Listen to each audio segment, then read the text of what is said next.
What's up everybody, Matt Maran here, and today Honda has revealed the all-new next generation 2023 CR-V.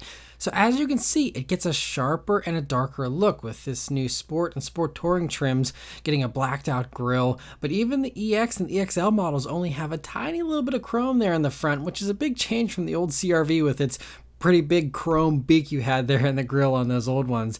The Sports do have those interesting little chrome pieces in the lower part of the front bumper there, but if you don't like those, the EX and the EXL don't have that, so just keep that in mind.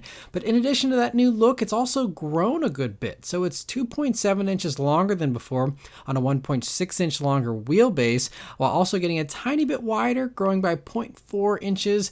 Visually, the biggest proportion change though is the A-pillars, which are moved almost 5 inches back to provide a longer hood and sportier looks in addition to better visibility. The mirrors have also been moved onto the doors as well, which also helps improve that visibility.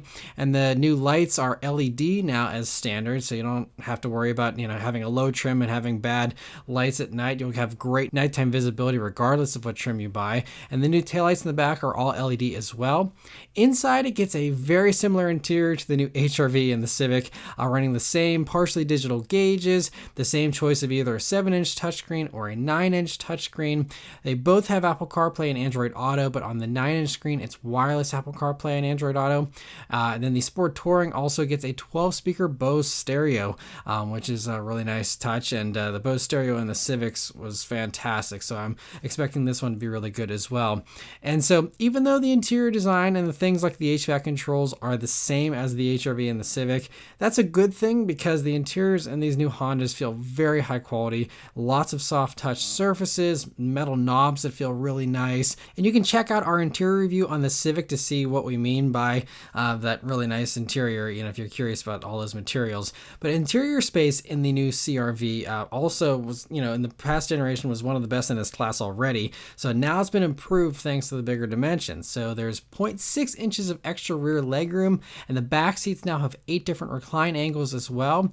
They claim that the front seats are also more comfortable now thanks to a new body stabilizing design. It now also has the largest center console bin in its class with over 9 liters of space, they say, so that's pretty impressive. Cargo space overall in the back there is also now up to 36.3 cubic feet with those rear seats in place. And if you lower the floor on the non-hybrids, that's only available on the non-hybrids, but if you do lower that floor, then it grows to 39.3 cubic feet. Driving wise, Honda says the longer wheelbase, the wider track, and the revised chassis give it a smoother and more stable ride. The suspension and the steering have also been retuned for better handling. And as far as power goes, both the standard engine and the hybrid get more power for 2023. The EX and the EXL continue with the 1.5 liter turbo 4-cylinder, but it's been refined, so it's now quieter while also being given a new turbo and a new cylinder head that bumps power to 190 horsepower and 179 pound-feet of torque. That torque now comes on 300 RPM sooner, so it should feel a little punchier at low RPMs as well. It's still paired up to a CVT transmission, but it's been retuned, they say, to be smoother and quieter, and it now has simulated shift points to feel a little bit more like a normal automatic transmission.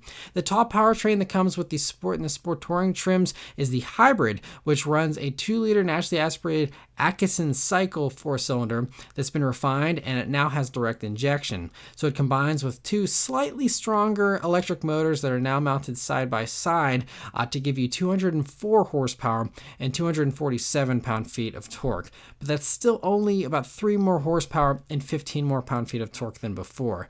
And so given the larger size and likely the heavier weight of these new CR-Vs, my bet is that accelerations will feel pretty much the same as the old CR-V, although Honda did say they've retuned this hybrid powertrain as well to make it feel like it's shifting a little bit like a normal automatic instead of just sitting at redline when you used to go full throttle like in the old hybrids. So, at least it'll maybe feel a little more natural, but you probably won't actually be going much faster than before.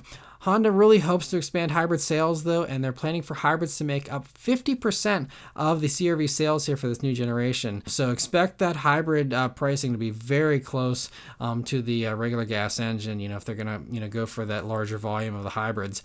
And lastly, safety has also been improved with a stronger structure, new airbag designs, the addition of front knee airbags and rear side airbags now for a total of 10 airbags.